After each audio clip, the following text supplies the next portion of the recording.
వాగర్థావివ సంపృక్తౌ వాగర్థ ప్రతిపత్తయే జగతః పితరౌ వందే పార్వతీ పరమేశ్వరౌ. అన్నపూర్ణే సదాపూర్ణే శంకరః ప్రాణవల్లభే జ్ఞానవైరాగ్యసిద్ధ్యర్థం భిక్షాం దేహీ చ పార్వతి. మాతా చ పార్వతీదేవి పితాదేవో మహేశ్వరः బాంధవా శివభక్తాశ్చ స్వదేశో భవనత్రయం. సదాశివసమారంభాం శంకరాచార్యమధ్యమాం అస్మదాచార్యపర్యంతం వందే గురుపరంపరాం. ఆదిత్యాయ చ సోమాయ మంగళాయ బుధాయ చ గురుశుక్రశనిభ్యశ్చ రాహవే కేతవే నమః. శృంగేరి జగద్గురు పీఠాధిపతులు శ్రీ శ్రీ శ్రీ భారతి తీర్థ మహాస్వాముల వారికి, శ్రీ శ్రీ శ్రీ విధుశేఖర భారతి తీర్థ మహాస్వాముల వారికి, కంచి కామకోటి పీఠాధిపతులు శ్రీ శ్రీ శ్రీ విజయేంద్ర సరస్వతి మహాస్వాముల వారికి ప్రణామములు తెలియజేసుకుంటూ కార్యక్రమాన్ని ప్రారంభిద్దాం. 2024 సంవత్సరం ఆంగ్ల నూతన సంవత్సర శుభాకాంక్షలు వీక్షిస్తున్నటువంటి సువర్ణ మీడియా ప్రేక్షకులకు తెలియజేసుకుంటూ ఈ సంవత్సరం అంతా కూడా మిథున రాశి వారికి ఎలా ఉంటుందో తెలుసుకుందాం.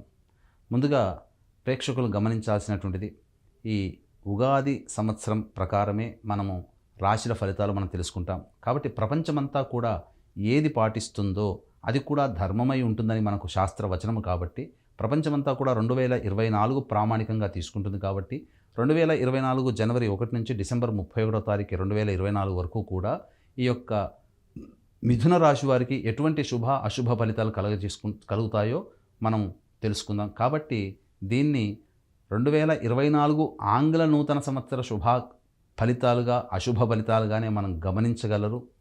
అయితే ఇక్కడ గమనించుకున్నట్లయితే నవగ్రహాలలో అత్యంత శుభ అశుభ గ్రహాలు గురువు, శని, రాహువు, కేతువు.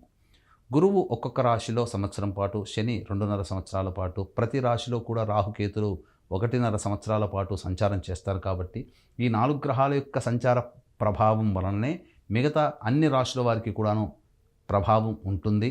కాబట్టి మిగతా గ్రహాల యొక్క స్థితిగతులను బట్టి కొంత మార్పులు చేర్పులు కలుగుతాయి. కాబట్టి ఇప్పుడు చెప్పబోయేటువంటి ఫలితాలు గోచార రీత్యా వచ్చేటువంటి ఫలితాలుగా భావించాలి.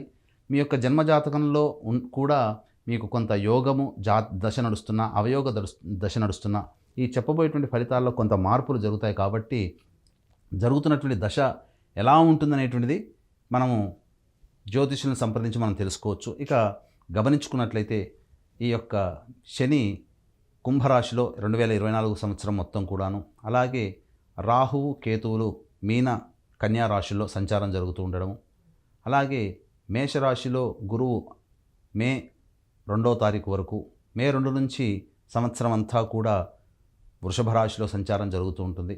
అలాగే అక్టోబర్ 21 నుంచి జనవరి 21, 2025 వరకు కూడా కుజుడు కర్కాటక రాశి సంచారం ప్రభావం వలన ఫేజ్ 1గా మే 2వ తారీఖు వరకు ఎలా ఉంటుంది, ఫేజ్ 2గా మే 2 నుంచి అక్టోబర్ 21 వరకు, అక్టోబర్ 21 నుంచి డిసెంబర్ 31వ తారీఖు వరకు ఫేజ్ 3గా ఏ విధంగా సంచారం జరుగుతుందనేటువంటి విషయాన్ని, ఏ విధంగా ఈ యొక్క మిథున రాశి వారికి కలుగుతున్న విషయాన్ని మనం కూలంకషంగా తెలియజేసుకుందాం.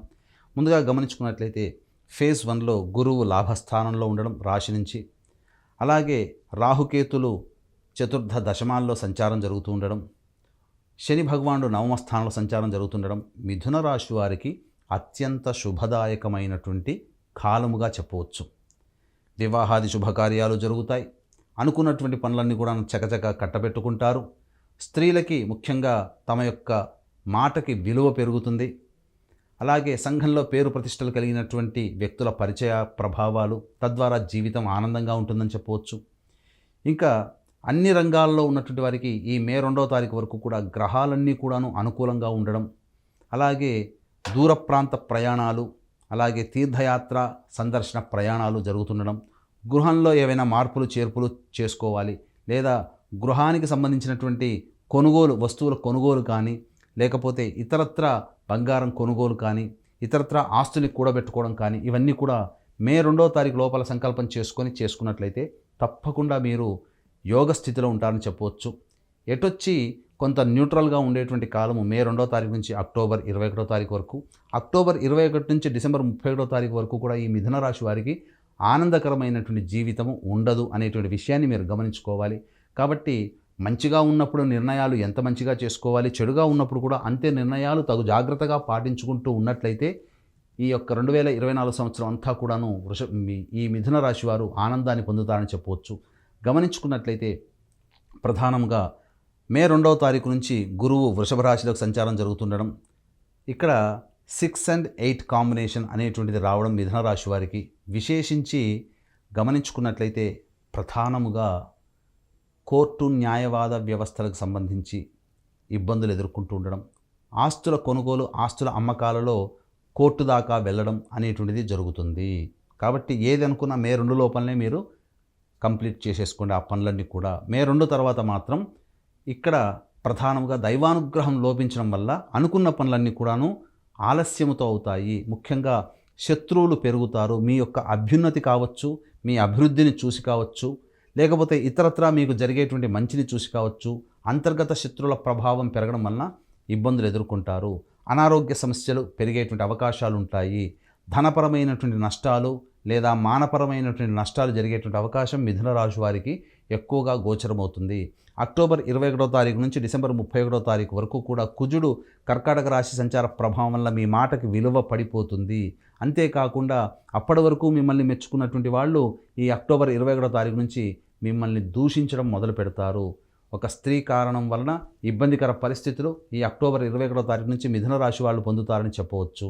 ఇక గమనించుకున్నట్లయితే ప్రధానంగా ఆస్తి నష్టము అనేటువంటిది ఈ అక్టోబర్ 21 నుంచి సహజంగానే సంపూర్ణమైనటువంటి పాపత్వం. ఎందుకు అనంటే ఇటు గురువు వృషభ రాశిలోకి సంచారం చేస్తూ, కుజుడు కర్కాటక రాశిలో సంచారం చేస్తూ యోగగ్రహమైనటువంటి శనిని వీక్షణ చేయడం, ఈ కారణం చేత మిథున రాశి వారికి అనుకున్నటువంటి పనులు జరగకుండా ఉండడం, పూర్తి నష్టం కలిగేటువంటి అవకాశం ఈ యొక్క 2024 సంవత్సరంలో ఉంది. ఏది ఏమైనప్పటికీ కూడా అత్యంత అమూల్యమైనటువంటి సమయం మే 2వ తారీఖు వరకుగా ఉండడం, మే 2 నుంచి అక్టోబర్ వరకు కూడా అన్ని పనులు నత్తనడుగా నడుస్తుండడం, లాభము నష్టము లేకుండా మధ్యమైనటువంటి విధానంలో ఉండడం, కడు జాగ్రత్తలు తీసుకోవాల్సినటువంటిది అక్టోబర్ 21 నుంచి డిసెంబర్ 31వ తారీఖు వరకు. కాబట్టి ఈ 2.5 నెలలు అనేటువంటిది జాగ్రత్తలు పాటించుకున్నట్లయితే ఎటువంటి నూతన ప్రాజెక్టులు కావచ్చు, లేకపోతే నూతన కార్యాచరణ కావచ్చు, లేకపోతే నూతనంగా ఏదైనా కానీ స్థాపించాలి, నూతన కార్యక్రమాలు చేపట్టాలన్నా అవన్నీ వాయిదా వేసుకోవడమే చాలా మంచిది అనేటువంటి విషయాన్ని వీక్షించేటువంటి సువర్ణ మీడియా ప్రేక్షకులు గమనించుకోవాలి. ఇక విద్యార్థులకి చక్కటి శుభ సమయం అని చెప్పవచ్చు.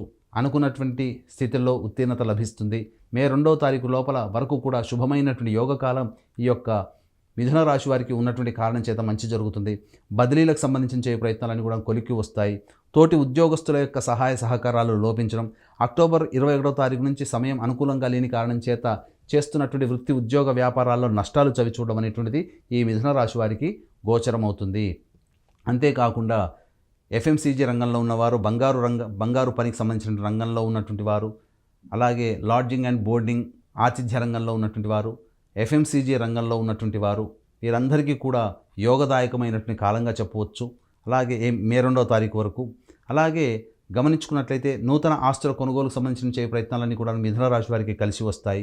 మే 2వ తారీఖు నుంచి ప్రధానంగా అక్టోబర్ 21వ తారీఖు వరకు ఖర్చు అధికంగా ఉండేటువంటి అవకాశం ఎక్కువగా ఉన్నటువంటి కారణం చేత ఖర్చు తగ్గించుకునేటువంటి ప్రయత్నాన్ని కనుక చేసుకున్నట్లయితే తప్పకుండా మంచి యోగ స్థితిలో ఉంటారని చెప్పవచ్చు. ఇక అక్టోబర్ 21వ తారీఖు నుంచి ధనపరమైనటువంటి నష్టాలు, కుటుంబపరమైనటువంటి నష్టాలు చవిచూడాల్సినటువంటి పరిస్థితి ఏర్పడుతుంది. మీ బుద్ధికి ఆలోచనకి అందనంతటి విషయాలు మీకు గోచరం అవడం, తద్వారా ఇబ్బందికర పరిస్థితులు ఎదురవడం ఈ అక్టోబర్ 21వ తారీఖు నుంచి ఉంటుంది. కాబట్టి మీ మాటకి కావచ్చు, మీ ఆలోచన కావచ్చు, ఏదేమైనా 1కి 2 సార్లు ఆలోచన చేసి మీరు ముందుకు వెళితేనే మీకు యోగదాయకంగా ఉంటుందని చెప్పవచ్చు. అలాగే రియల్ ఎస్టేట్ రంగంలో ఉన్నటువంటి వారికి చక్కటి శుభ ఫలితాలు గోచరమవుతున్నాయి. అనుకున్నటువంటి విధంగా ఈ యొక్క ప్రాజెక్టులు కంప్లీట్ చేసుకోలేకపోయినప్పటికీ కూడా నష్టాల్లో అయితే మాత్రం మీరు ఉండరనేటువంటి విషయాన్ని వీక్షించేటువంటి సువర్ణ మీడియా ప్రేక్షకులు గమనించుకోవాలి. ఇక ప్రధానంగా వివాహాలు జరుగుతాయని చెప్పవచ్చు. విద్యార్థులకి చక్కటి భవిష్యత్తు, అలాగే ఉద్యోగస్తులకి కొంత గడ్డు కాలం మాత్రం ఆ 2024 ఆఖరి 2.5 నెలలు ఈ యొక్క విషయాన్ని దృష్టిలో పెట్టుకోండి. ఇక ఈ మిథున రాశి వారు ఆరాధించాల్సినటువంటి దైవము ప్రధానముగా హనుమంతుడు. అలాగే హనుమాన్ చాలీసా ప్రతిరోజు పారాయణం చేయడం. అదృష్ట సంఖ్య 5. అదృష్టవారములు బుధ, శుక్ర, శనివారములు. ఇక గమనించుకున్నట్లయితే సోమవారం రోజున ఎటువంటి ప్రయాణాలు కానీ కార్యక్రమాలు కానీ చేయకుండా ఉండడమే చాలా మంచిదనేటువంటి విషయాన్ని గమనించుకోవాలి. ఇక ఈ మిథున రాశి వారికి అనుకున్న పనులన్నీ కూడాను, కోరుకున్న సంకల్పాలన్నీ నెరవేరాలనేటువంటి ఉద్దేశంతో మా పీఠమాధ్వర్యంలో ప్రతి నెల సంకల్ప సిద్ధి హోమాది కార్యక్రమాలు అనేటువంటివి ప్రతి నెల జరుగుతూ ఉన్నాయి. కాబట్టి అవకాశం ఉన్న వాళ్ళు కార్యక్రమ తదనంతరం కాంటాక్ట్ చేయవచ్చు. ఇక తండ్రి వైపు 7 తరాలు, తల్లి వైపు 4 తరాల్లో ఏవైనా దుర్మరణాలు ఉన్నా, పిండ ప్రదానాలు చేయలేకపోయినా అది పితృదోషముగా చెప్పబడుతుంది. కాబట్టి ఇట్టి పితృదోష నివారణకి ప్రతి నెల మా పీఠమాధ్వర్యంలో కార్యక్రమాలు జరపబడుతున్నాయి. అలాగే కాశీలో శ్రీ కామాక్షి నిత్యాన్నదాన ఆశ్రమం మా సొంత భవనంలో ప్రతి నిత్యం కూడా అన్నదానం జరుగుతుంది. మీ పెళ్లి రోజున కానీ, మీ పుట్టినరోజున కానీ అన్నదానం చేయదలిచిన వాళ్ళు కార్యక్రమ తదనంతరం కాంటాక్ట్ చేసి పూర్తి వివరాలు తెలుసుకోవచ్చు. ఇక ఇదండి ఈ యొక్క మిథున రాశి వారికి సంబంధించినటువంటి శుభ అశుభ ఫలితాలకు సంబంధించినటువంటివి. కాబట్టి చెప్పినటువంటి విధంగా ఈ యొక్క పరిహారాలని పాటిస్తూ మీ యొక్క ఈ పరిహారాలన్నీ కూడా లేదా ఈ చెప్పినటువంటి మిథున రాశి వారికి జరగబోయేటువంటి మంచి చెడు ఇవన్నీ చెప్పినటువంటి విధంగా చూసుకున్నట్లయితే జాతకరీత్యా గోచారము సరిగ్గా లేకపోయినా, అనగా జాతకరీత్యా సరిగ్గా లేకపోయినా గోచార ప్రభావం బాగుంది అనుకున్నా, బాగోలేదనుకున్నా జాతకాన్ని కూడా ఒకసారి మనం కంపారిజన్ చేసుకొని ఈ రెండింటిని బేరీజ్ వేసుకొని మంచి ఫలితాలు ముందుకు వెళ్ళడానికి అవకాశం ఉంటుందని చెప్పొచ్చు. సర్వం శ్రీ ఉమామహేశ్వర పరబ్రహ్మార్పణమస్తు.